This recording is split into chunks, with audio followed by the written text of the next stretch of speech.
The reason why the world lacks unity and lies broken and in heaps is because man is disunited with himself. Ralph Waldo Emerson.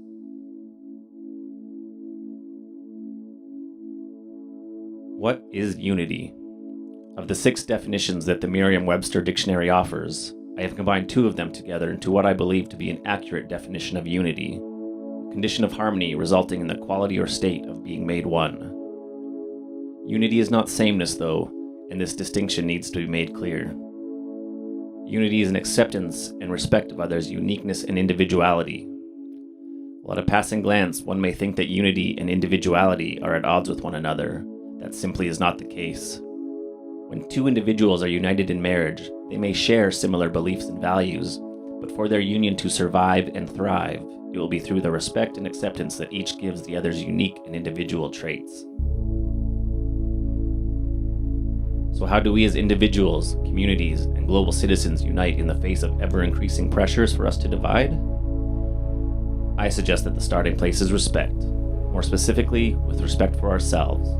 When we truly respect ourselves, the beliefs and opinions of others should be of no great concern to us. Our confidence will have been built upon a strong foundation of self-respect, and no big bad wolves' hot-aired opinions will be able to shake us from our foundation.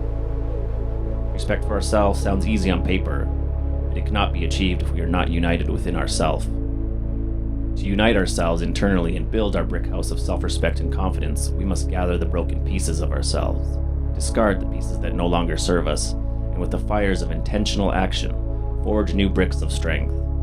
We must face the challenges that long-held self-doubts and negative core beliefs have repeatedly posed to us.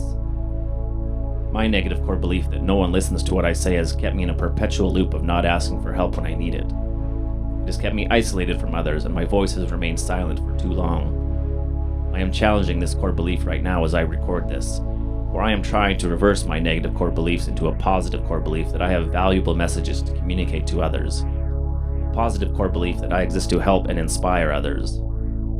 I am forging my bricks by the intentional action of revealing myself to you, and brick by brick, I will continue to build my brick house of self-respect and confidence.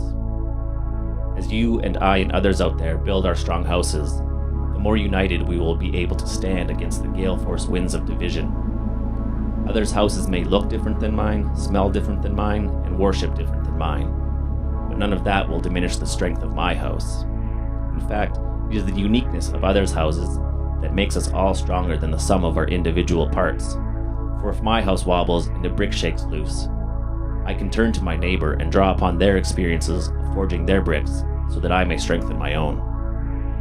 I encourage you to start gathering the pieces inside you and begin to forge a new brick today. A new house won't be built in a day, and bricks themselves may take weeks to forge, but through the fires of your dedicated action, you will achieve a new brick which you can then further build upon.